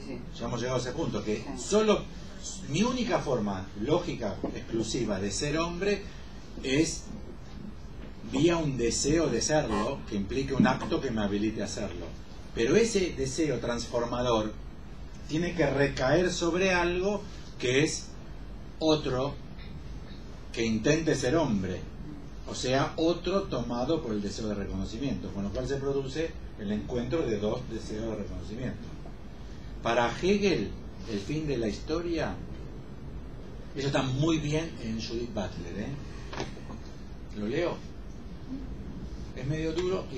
O vos, Mariano, querés preguntar primero. A ver si sobre esto. La pregunta es si lo no natural está en hombre, que era lo que vos entendí que decías. Digo, la pregunta es, en el deseo de algo no natural, ¿no? ¿No hay algo ya no natural? O sea, en el deseo mismo. No, porque tiene que producirse un acto que lo verifique. Si vos no tenés la prueba, no está verificado. Esto tiene que ser cumplido. No alcanza con tener ganas. Tiene que estar cumplido. ¿Entendés la idea de estar cumplido? No alcanza con tener ganas. Tener ganas de ser hombre, no lo piensen con el sentido común con el que ustedes piensan las cosas en general. Nos estamos metiendo en la fenomenología del espíritu de Hegel, leído a través de Koyev, porque eso hace la entrada fuerte del concepto de deseo en el psicoanálisis de Lacan. Nosotros vamos ahí por eso. Y quizá con un paciente nuestro alcanzaríamos que tenga ganas. Digo, pero no tiene nada que ver con eso. De hecho, estamos en un mundo mítico inexistente del pasaje de animales a hombres. Entonces, eso por ahí me suscita otra pregunta, te la hago. Sí, o sea, ¿no habría diferencia, por ejemplo, entre el deseo de comer y el deseo de ser hombre? Fundamental, sí, crucial, total, porque el deseo de comer es natural, ya que su producto es natural, la vida, preservar la vida natural. Y aparte, la transformación de la pera produce lo que asimila el cuerpo biológico, el resto. Y todo eso es natural, no se sale del régimen de lo natural. Digo, pero hasta la concreción no hay diferencia. No, claro que no. No es observable, no es verificada, no está producido. No pierdan de vista que estamos trabajando en un devenir, en una dialéctica. No se olviden que tenemos que llegar el domingo. O sea que es un recorrido, no son esencias. Esto es todo procesual. Siguiendo el mito, no hay otro hombre. Hay un hombre que para ser hombre necesita que exista este deseo que sea no natural. No hace falta inexorablemente el encuentro confrontado de dos deseos de ser hombre. ¿De dónde sale el otro deseo? Del mismo lugar donde salió este. Es mítico, quédate tranquila. No es Neandertal. No es Neandertal, Cromañón, no tiene nada que ver con eso. La pregunta es esta, ¿no alcanza simplemente con que no sea natural? Es que no se ha verificado todavía que no es natural. Es que es solamente a posteriori, ¿no? Si vos vas hacia una mujer, vas para hacerte hombre o para cogértela. Y habrá que decir, espera un cacho, a ver, espera que siga la película. Y ves, se la cogió, entonces no. ¿Por qué no? Porque los orangutanes se cogen a las hembras y siguen siendo orangutanes. No alcanzas en todo caso. Hace falta partir del deseo animal, porque es lo que torna inquieto e introduce una modificación. Pero esa modificación no altera la estructura o la esencia de las cosas. Arranca con una inquietud natural, opera sobre la naturaleza y el resultado es natural, no llegamos a hombre. Nos mantenemos a este lado de la raya todo el tiempo. Una intervención de Karina que dice: en esa misma lógica se basa la idea de Lacan de que el deseo del hombre es el deseo del otro. Sí, por supuesto, es hegeliano puro. Hegeliano, Koyev, siempre pongan, porque no puedo establecer yo finamente la diferencia, pero sí, indudablemente, ¿sí? Por eso me pareció crucial que nosotros pasemos por este lugar, porque además, porque es crucial un montón de nociones lacanianas inexistentes en Freud y en todo el lacanismo, porque retornan masivamente en el seminario 20 en un punto crucial para nosotros, donde Lacan dice que el goce es negativo. Ya sabemos lo que quiere decir, ¿no? Nosotros estamos vacunados, no sé qué carajo es, no es natural. O sea, nada que tenga que ver con los animales. Ganas de comer, ganas de coger, frío, calor, sufrimiento, dolor. ¿No? Ya estamos como curados. Coma. En el sentido de la acepción del concepto en la enseñanza de Lacan. ¿Qué pasa con nuestros pacientes? Bueno, cada uno lo piensa como quiere. ¿Entiendes? Yo no digo cómo son las cosas. Estamos discutiendo un modelo teórico. Y estamos manejándonos con propiedad en el modelo teórico. En la relación de Karina dice, ahora esa frase tiene otro sentido con esta lectura. Por otro lado, parece que funciona con la misma lógica de S1 y S2. Son necesarios dos para poder constituirse y no se puede saber cuál es primero, porque se constituyen en forma simultánea. Bueno, pero justamente yo por eso quería leerles a Judith Butler, porque aquí sí hay una diferencia fundamental Hegel-Koyev. Y están muy bien presentadas, 2 párrafos largos los leo. Hay que aprenderlo, ¿qué vas a hacer? Páginas 108 y 109. El capítulo se llama Koyev, deseo y agencia histórica. Eso es muy importante, lo de la agencia histórica, que es como la diferencia de Koyev respecto a Hegel. Pero Judith Butler lo dice muy bien, miren. La apropiación particularmente moderna de la doctrina hegeliana del deseo, efectuada por Koyev, obliga a plantearse la pregunta respecto de qué parte de esa teoría se conserva en el siglo XX y qué parte se ha perdido, de la de Hegel.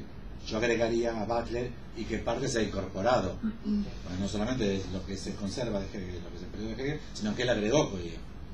No importa. El acerto hegeliano de que el deseo supone y revela un lazo ontológico común entre el sujeto y su mundo requiere nuestra aceptación de un conjunto previo de relaciones ontológicas que estructuran y unifican subjetividades diversas, tanto entre sí como con el mundo al cual se enfrentan. ¿Se entendió? Para Hegel, el advenimiento de este domingo de la vida, que es el hombre de pleno derecho y que implica el fin de la historia, porque no va a haber más dialéctica, para Hegel significa este momento social en el cual, ontológicamente hablando, o sea, el ser en juego, el ser en juego de cada uno coincide con el de todos, y el de todos coincide con la sociedad.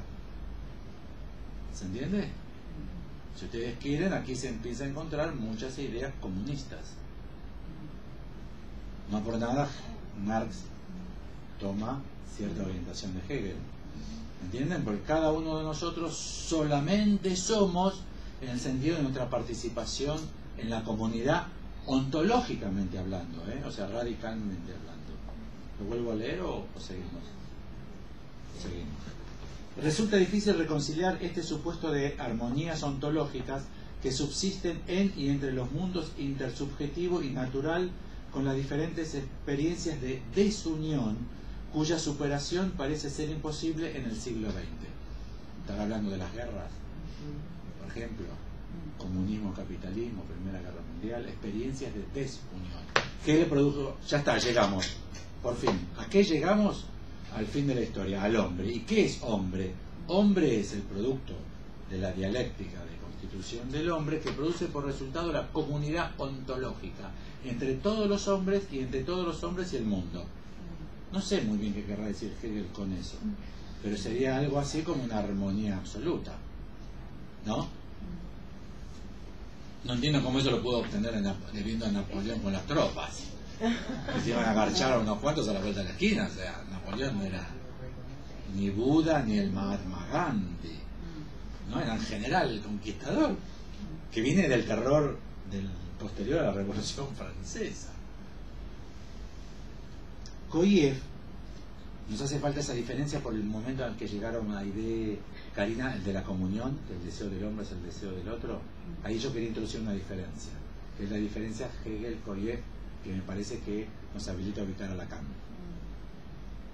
Koyev escribe desde una conciencia de la mortalidad humana que sugiere que la vida humana se encuentra en una situación ontológica peculiar y única, que la distingue del mundo natural, primer corte con Hegel, y que establece además las diferencias entre las vidas individuales como relaciones negativas que no es posible superar por completo a través de una identidad colectiva.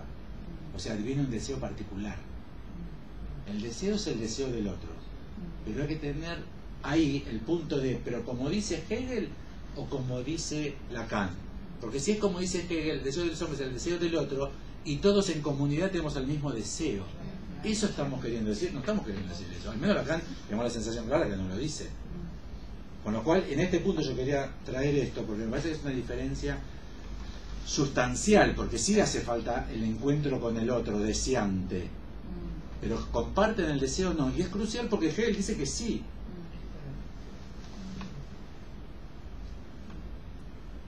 Bueno, en Hegel sería entonces una armonía ontológica. La experiencia del deseo pasa a ocupar, salteé 10 renglones, un lugar fundamental en la lectura que Koyev hace de Hegel, precisamente porque el deseo tematiza las diferencias entre sujetos independientes y entre los sujetos y sus mundos. Para Hegel se llega al domingo de la vida porque también en el encuentro del hombre, en la comunidad de los deseos, ya la relación al mundo es armónica, deja de ser destructiva. En efecto, el deseo se convierte en un rasgo permanente y universal de toda vida humana, así como para la condición de la acción histórica. Bueno, porque si no nos podría llegar a la confusión de estar creyendo de que es el mismo deseo. Un paso más. Entonces, si los dos nos confrontamos, si dos se confrontan en este momento del mito, buscando el deseo de reconocimiento del otro, lo que se produce aquí es aquello que va a producir como resultado amo y esclavo. ¿Por qué? Porque el enfrentamiento no puede producir un resultado de pacto. Bueno, loco, yo te reconozco a vos, vos me reconoces a mí, pipí cucú, está arreglado. Ustedes van a decir, pero no dijiste que Hegel sostiene eso. Sí, sostiene eso después de 4 o 5 vueltas dialécticas hasta que se llega al domingo de la vida, la época misma de Hegel, y que es la época de Napoleón, 1810, 20, 30.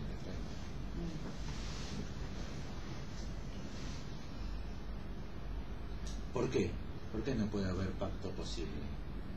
Porque para que el deseo produzca la marca de la negatividad absoluta respecto de lo dado natural, cada uno de nosotros tiene que entrar en una relación que es de confrontación, porque eso tiene que producir una lucha a muerte. ¿Por qué? Porque si no nos jugamos la muerte, no estamos apostando todo lo natural. Porque la muerte es la condición básica de lo natural bajo la forma de vida.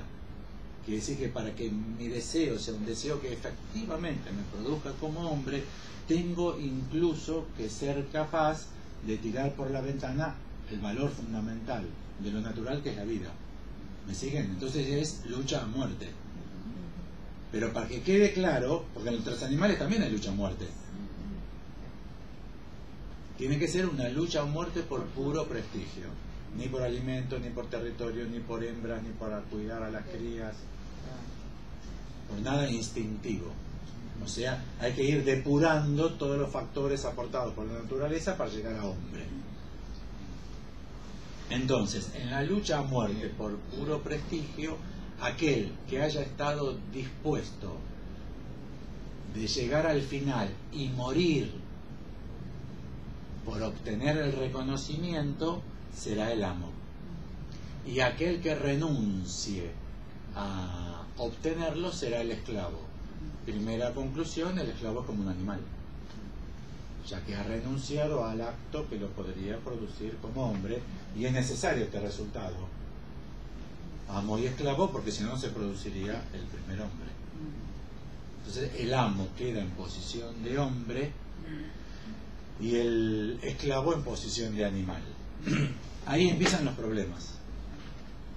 Francamente hablando, empiezan los problemas. Primero porque el deseo de reconocimiento, si vos lo obtenés como amo del esclavo, vale una mierda, porque el esclavo cayó a la posición cuasi animal.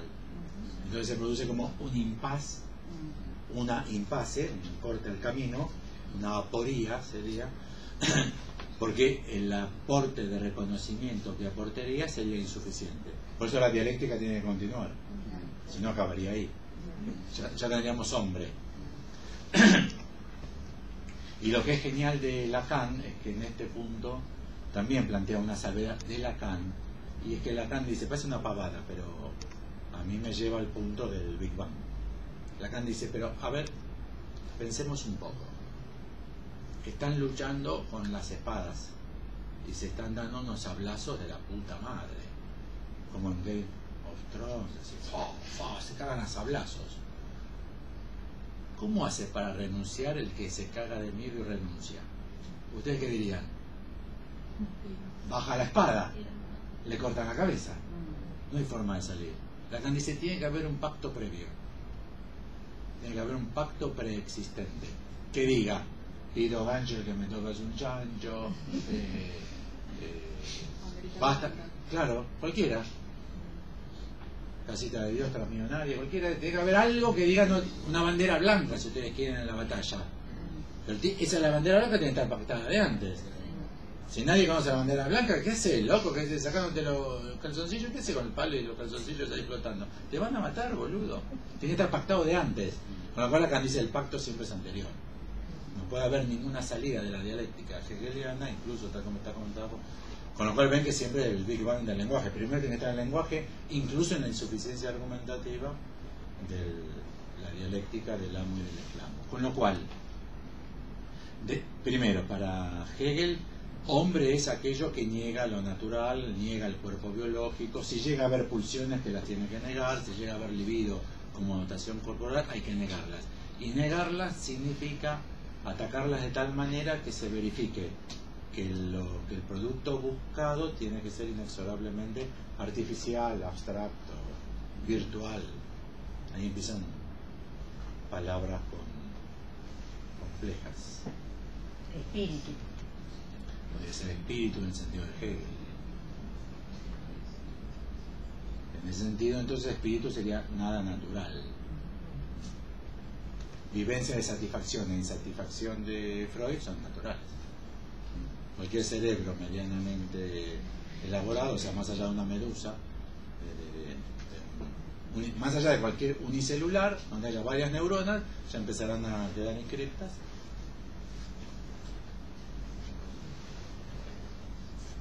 A su vez,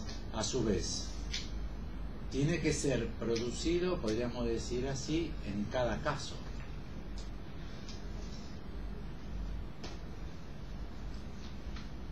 ¿Vieron el chiste de la primaria? ¿Por qué los nenes tienen ombligo? Un chiste que les hacen los nenes entre sí en la primaria, porque después Dios dice, terminado, terminado. Tiene que producirse caso por caso, porque todos nacemos animales.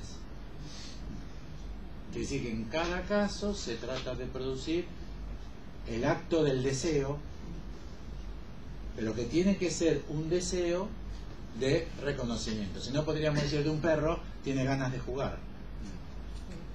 Uno que empieza a tratar de la correa, para un cacho, ya fue un rato, pues tiene una ganas de jugar, o tiene ganas de salir, no se está meando, se está cagando, tiene ganas de... ¡ay! El deseo tiene que ser deseo de reconocimiento, o sea, el único deseo posible de inquietud transformadora que me produzca efectivamente como hombre. Para eso tiene que caer en una instancia no natural que sería otro deseo de reconocimiento.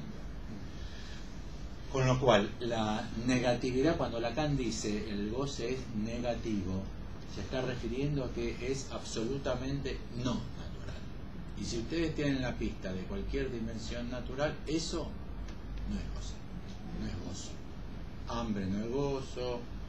Si un tipo dice, no, y yo cojo, qué sé yo, cada 2 o 3 días, porque el cuerpo me lo pide. Bueno, si es así, si el cuerpo le pide coger cada 2 o 3 días, eso no es gozo de la carne. No nos estamos refiriendo a eso. Si es efectivamente una mecánica propia de su cuerpo biológico, no es a eso. Tiene que ser algo... Cuando cojo me queda como un toque de melancolía. Eso es gozo. ¿Por qué? ¿Qué carajo es eso? Es una anomalía, ¿entienden? Es una anomalía respecto a lo natural. y requiere siempre inexorablemente del concurso del otro. Lo digo porque el goce es planteado en la actualidad en el lacanismo como dicta, en el sentido de singular como epifenómeno en mi cuerpo biológico. Te pongo bien alta si te escuchas. Sí, que me preguntaba una vez que se llevó a cabo esta operación, que si podemos seguir hablando de lo natural, si hay algo que queda como lo natural, o si ya una vez que se produce en cada caso algo de esta operación, ya el cuerpo queda atravesado por otra cosa que no es lo biológico y que ya no podemos distinguir lo orgánico o lo natural de otra cosa que se produciría ahí. Mi posición teórica, que yo veo, que buscando en Lacan la veo corroborada en cientos y cientos de párrafos de Lacan, es que para el psicoanálisis indudablemente la respuesta es sí. Para el psicoanálisis del cuerpo biológico no quedó nada.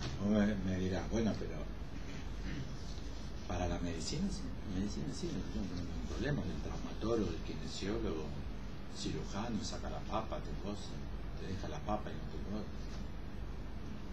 Son mundos en paralelo, pero no neguemos que si llamamos a los cirujanos carniceros es porque nos tratan como animales, ¿o no?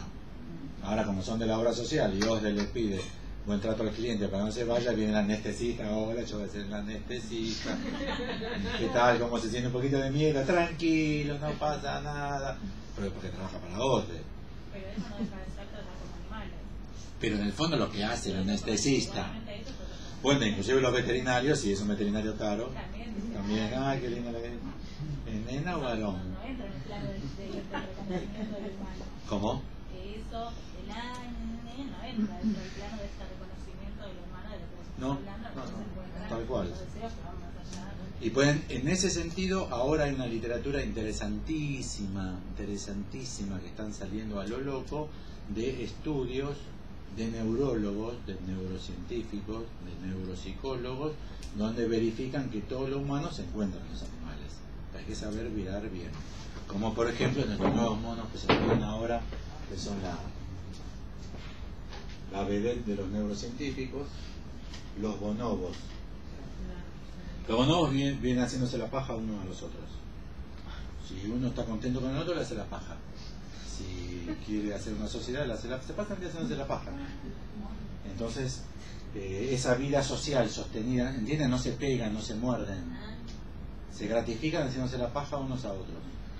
Entonces se convirtió esa forma de modalidad del grupo, que fue, no se trabaja hace mucho sobre los bonobos, 30, 40 años, es para los, están apareciendo muchísimo de estos libros de neurocientíficos donde dicen que no hay nada, que en el hombre es más complejo, más sofisticado, hay 10 sentimientos base, que esos 10 sentimientos base se complejizan según las circunstancias de la vida, los lenguajes, las costumbres, pero que hay una continuidad y que eso, la continuidad arranca y se verifica en todo caso, si se verifica una continuidad, si vos le decís, bueno, está bien, lo que vos quieras, si vos agarras a un tipo, lo atás a la cama de hierro y no le das de beber ningún líquido por 7 años, se te muere. 7 años consecutivos, no le das nada de tomar, se te muere. Sí. Igualmente si le cortas la cabeza, le pones la cabeza acá y el cuerpo acá, y separas la cabeza 1 metro del resto del cuerpo, en realidad se te muere también. Habitualmente. No nos interesa nada de todo eso, no es el problema que estamos viendo. De hecho, el problema que nosotros estamos viendo, y el que me parece efectivamente más humano, pues a un orangután le cortar la cabeza, más o menos le pasa lo mismo, a un chimpancé le cortar la cabeza le pasa más o menos lo mismo, y si no le das agua durante un año, caga igual. Lo más interesante es que haya una mujer llena y con panza, midiendo 1,70 m y pesando 36 kilos y no habiendo comido nada que 3 tic-tac en los últimos años, que las anoréxicas comen tic-tac. No es un chiste, no es un chiste. Si tienen anoréxicas, pregunten tic-tac. Sí, hoy comí 2. me llenaron, pues se llena con un tic-tac. Y dicen, ¿ves la panza? No, nunca atendieron nada. O una persona que puede llegar a pesar 380 kilos y tiene que venir 14 bomberos. El otro día descubrieron un narco en Rosario, que lo estaban buscando hacía 5 años. El tipo lo agarraron hace 2 años. Una noticia típica de la policía argentina. 5 años lo estuvieron buscando. El tipo pesaba 312 kilos y nunca hubiera podido salir de la habitación. Pero tardaron 5 años en encontrarlo. Es una noticia genial. Argentina pura, noticia argentina pura. La policía 5 años estuvo buscando un tipo que nunca pudo salir de la habitación. Y murió al poco tiempo y tuvieron que romper la puerta porque no salía. O sea, ¿cómo se iba a escapar? ¿Dónde iba a estar escondido? Eso es gozo. Ese hambre que tiene una persona que pesa 320 kilos. Ese hambre es gozo, porque es no natural, es negativo. Y lo que se juega en Lacan es muy importante que el gozo sea negativo. Lo diríamos con más claridad si dijésemos negatividad, para que quede clara la filiación filosófica. Lo tenemos claro, porque Lacan dijo, fue Koyev el que enseñó que el ser es solamente una postulación, se postula el ser, no hay ser del hombre en el sentido del ser de la ontología, del individuo, de la ciencia clásica aristotélica. Y lo segundo es el valor del deseo en Lacan.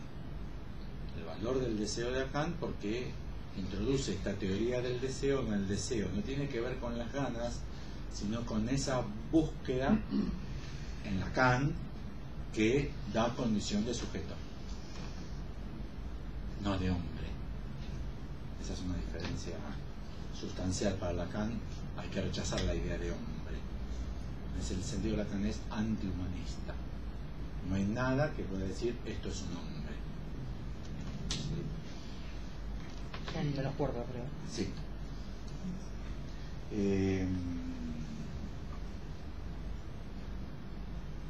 Bueno, ¿más preguntas? ¿Observaciones? El deseo es entonces negatividad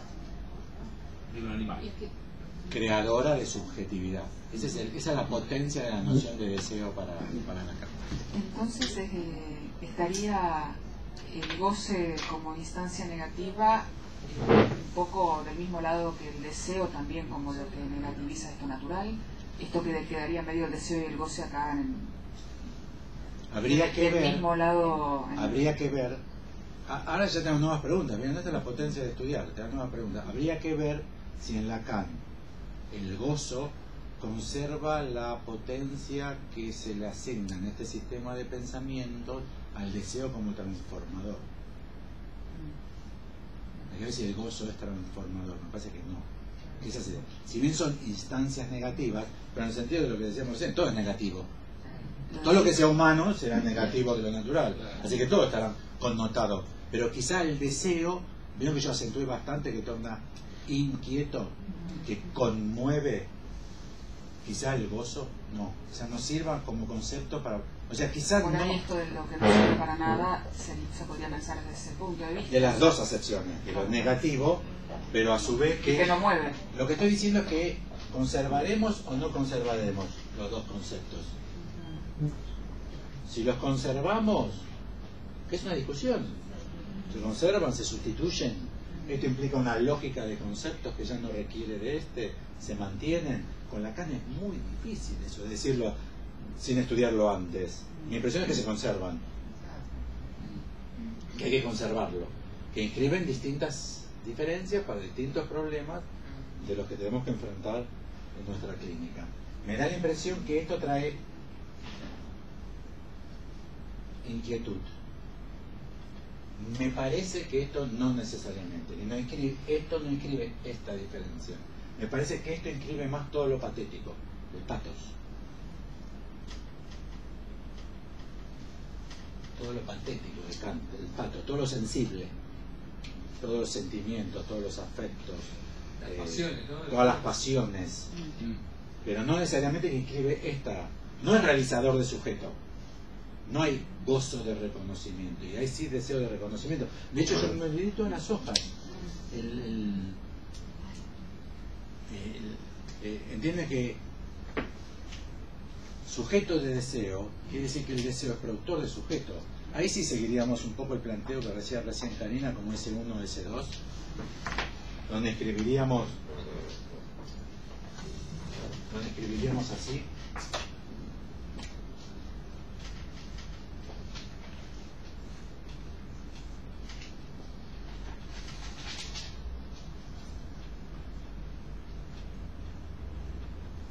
¿Entienden? Que un término se corresponde al otro, que no es sujeto sin deseo, ya que el deseo es lo que produce sujeto. Y la lógica de reconocimiento no es reconocimiento de atributos, justamente es todo lo contrario, no es la clase, ¿se acuerdan? La especie, la clase aristotélica, no es de atributos. Por eso me parece que hay una confusión, porque es claro que no vamos al reconocimiento de atributos, yo soy más lindo, yo tengo más plata. Ahí me parece que Lacan pone el deseo En voz bien alta para los que escuchan por internet. Que ahí me parece que en Lacan podemos poner el deseo del analista. Lo mismo. Ahora adquiere otra potencia de deseo del analista, que no es ganas de, sino creación de sujeto. Claro, creación de sujeto. Sí. Claro. Sí. Y el encuentro de un esbozo de algo que, vía el deseo del analista, se transforma en sujeto. Sí. Sí. Me quedé con una pregunta respecto de Hegel y cómo se sale de ese problema de que el reconocimiento venga del esclavo, que no es otro hombre. Nunca lo pude entender. Bueno, ahí vienen todas las aporías. Porque, por ejemplo, como no es histórico, como el proceso no es histórico, no podemos salir por el lado de la sociedad de amos. Porque si el proceso fuese histórico, con la sociedad de amos, ¿entienden? No sería el esclavo el que produce el reconocimiento que me hace hombre, pero no en el Sheraton, en el sauna del Sheraton, todos los amos tomando whisky, los 5 estrellas, nos reconocemos, como se reconocen los ricos, digo. Los ricos se reconocen entre sí, con 2 o 3 tips ya saben, de ahí. Pero como no es histórico, sino que es un mito antropogenético, tampoco se sale por la vía de la sociedad de amos. Ahí el punto de inflexión que le da Marx es muy potente, porque se acuerdan que yo hablé del trabajo. Como el esclavo trabaja y el amo goza en Hegel. El amo goza del producto del trabajo del esclavo, pero el trabajo es natural o es instancia negatriz. Es instancia negatriz. Entonces el esclavo no reconoce, pero sí reconoce. Ahí queda como el trabajo transformador, porque construirle un palacio al amo, eso no es natural. En los animales no hay esclavos. Sí. No, una cosa, se me ocurrió una pregunta a partir de un razonamiento sencillo. Yo decía, bueno, se trata de cero reconocimiento. ¿Reconocimiento de qué? Me preguntaba, ¿no? Por un lado, bueno, de que no soy un animal, es decir, barro lo dado, lo natural, ¿no? Y por otro lado decía que ese deseo de reconocimiento iba para el lado del reconocimiento de mi subjetividad. ¿Y esto cómo se expresa? Y se expresa a través de mi palabra, que en última instancia el reconocimiento de subjetividad sería el reconocimiento de mi palabra, ¿no? Esto se me ocurrió porque lo mezclo ahora con esto. Yo me salté toda la parte de la palabra, fue gravísimo. Porque para Hegel y Koyev, esto adviene en la función de decir yo, ya que no hay deseo en este sentido que no sea de yo deseo puntos suspensivos, y ese yo deseo yo es palabra. Sí, está en la dialéctica, ¿no? Me escapó a mí en la presentación así tan... Está bien, pero ahora quería agregar la cuestión del goce, y esto lo saqué de un mafioso en una película. El personaje decía que no hay goce mayor, incluso mayor que el coito, que el que tu palabra sea obedecida, ¿no? Y van estos puntos. Van estos puntos. ¿no? Los juegos del poder van mucho a estos puntos. Claro.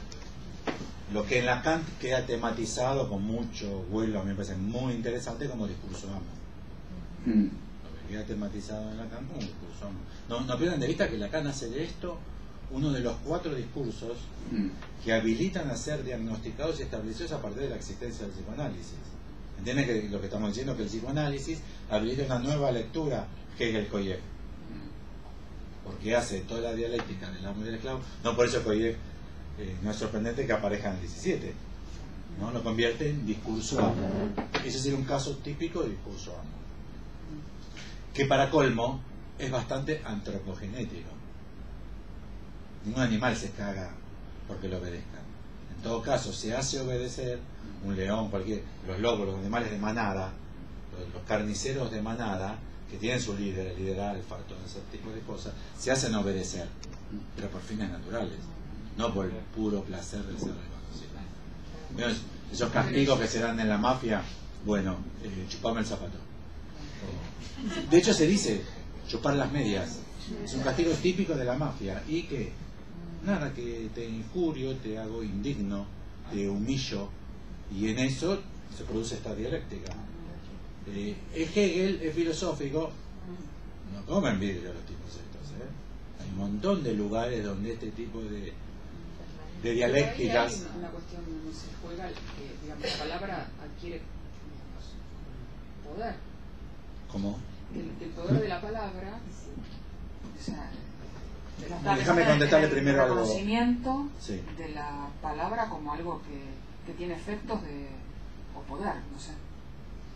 Claro, en los animales sería un caso de fuerza, claro. Y entre nosotros se jugaría en la lógica del poder, que es interesante incluso aumentarlo con autoridad.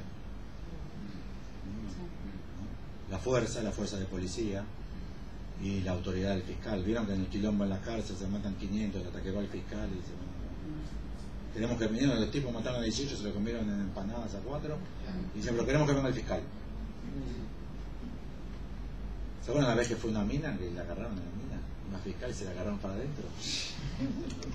Una respuesta para vos. Sí, el deseo de reconocimiento, su objeto es reconocimiento del deseo. O sea, la dialéctica es deseo de reconocimiento, reconocimiento del deseo. En Lacan la van a encontrar las dos. Reconocimiento del deseo, deseo de reconocimiento. Pero eso supone, según Lacan, el pacto previo, o sea que la falla del mito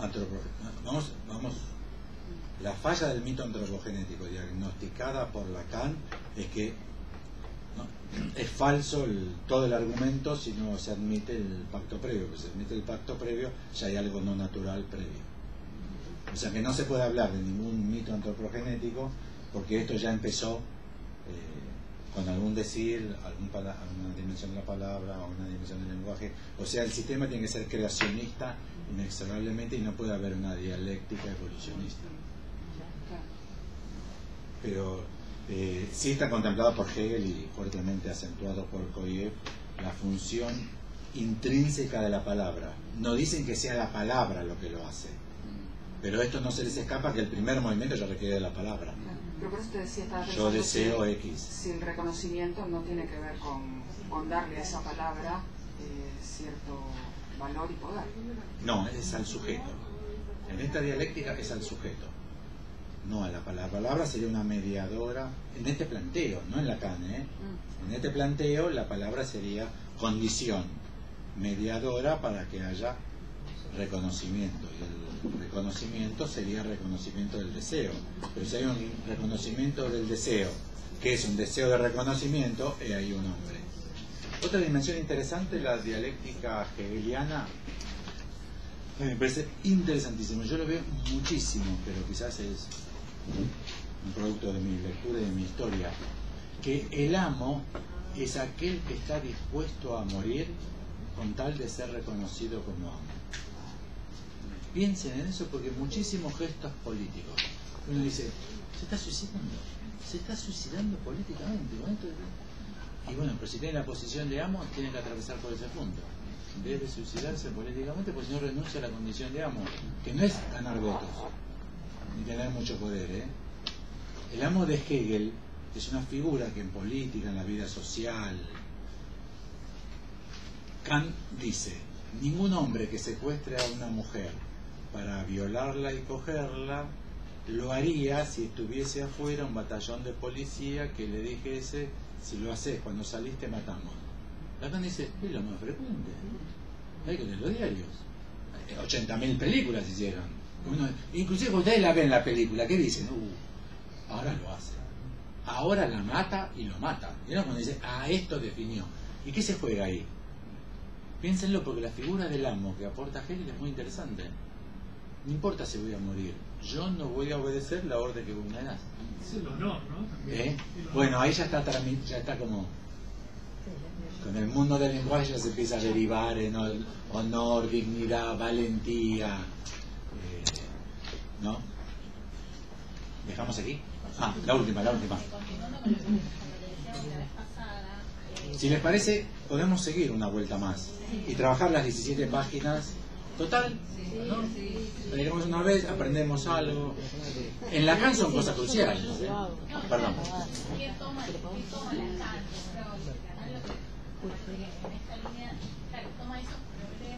De Freud. Claro, toma esos problemas, la excavación arqueológica, los restos de la excavación arqueológica, el feticismo, o un zapatito, y bueno, todos esos asuntos que Freud queda denunciado, sí. Bueno, como se explica de eso, como de lo que hablábamos la vez pasada. Claro, pero incluso si se diagnostican y se teorizan de otra manera, empieza a suceder que incluso aparecen otros fenómenos y empiezan a aparecer otras estructuras clínicas, ¿entendés? No solo que cambiando la teoría das mejor cuenta de los fenómenos que ves, sino que empiezas a ver cosas nuevas. O frases psicosomáticas. Empiezan a surgir también entes nuevos.